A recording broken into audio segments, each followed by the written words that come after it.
أعوذ بالله من الشيطان الرجيم. بسم الله الرحمن الرحيم. اللهم صل على محمد وعلى آل محمد كما صليت على إبراهيم وعلى آل إبراهيم إنك حميد مجيد. اللهم بارك على محمد وعلى آل محمد كما باركت على إبراهيم وعلى آل إبراهيم إنك حميد مجيد. السلام علیکم ناظرین. آج جو وظیفہ میں لے کر آپ کی خدمت میں حاضر ہوا ہوں وہ انتہائی خاص وظیفہ ہے. ایسا وظیفہ ہے کہ جو شخص جو بہن اس وظیفے کو کرے گی، اللہ تبارک و تعالیٰ کے فضل اور کرم سے اور حکم سے نعمتوں کی جو فراوانی ہے، جو اللہ تبارک و تعالیٰ کی جانب سے ہمیں نعمتیں ملتی ہے، اس کی جو فراوانی ہے وہ کھول دی جائے گی اس شخص کے اوپر. اللہ تعالیٰ اس شخص پر ایسے کرم فرمائے گا کہ جس چیز کو وہ شخص ہاتھ لگائے گا وہ ہیرے موتی جواہرات بن جائیں گے. ایسی خاصیت رکھنے والا وظیفہ کہ جس چیز کو ہاتھ لگائے چاہے تو سونا بنا لے، چاہے تو ہیرا بنا لے. ایسی خاصیت رکھنے والا وظیفہ آج میں آپ کو بتانے جا رہا ہوں. اس وظیفے کو کرنے والا انشاءاللہ تعالیٰ کبھی مایوس نہیں ہوگا. اس وظیفے کو کرنے والے کی کبھی ایسی کوئی حاجت نہیں ہوگی جو قبول نہ ہو.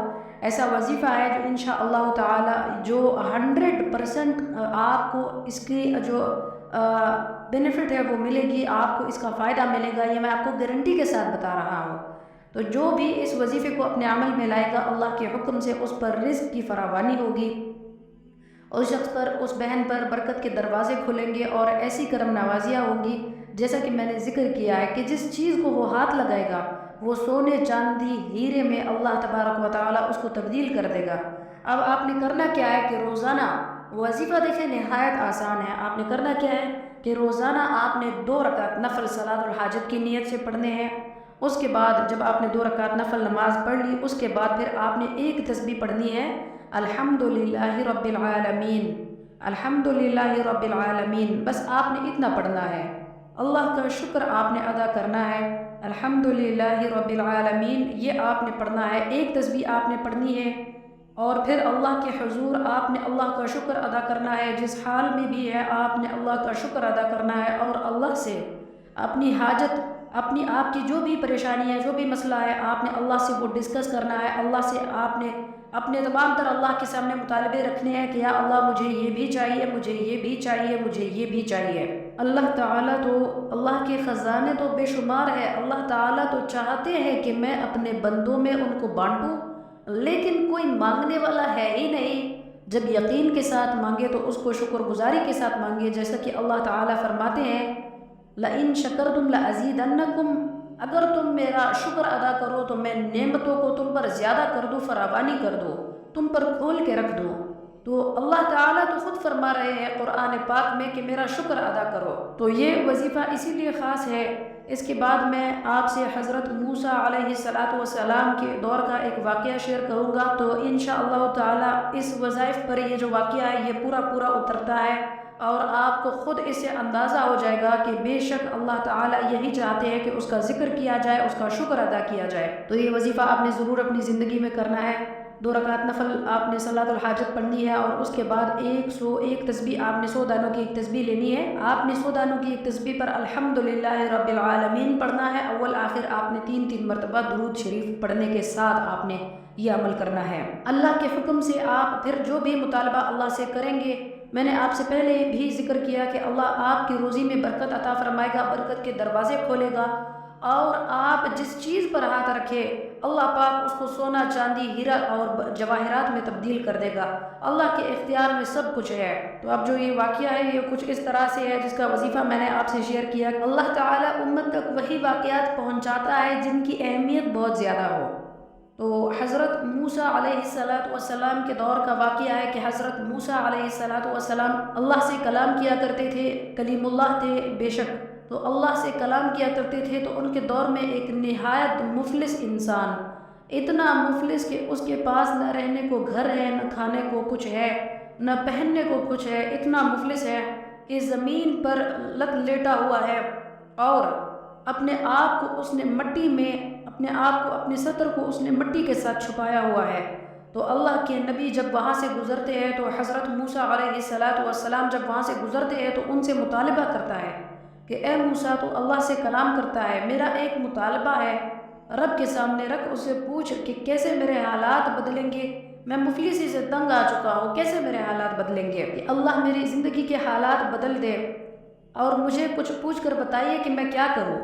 تو حضرت موسیٰ علیہ السلام اس کی بات سنتے ہیں اور آگے بڑھ جاتے ہیں۔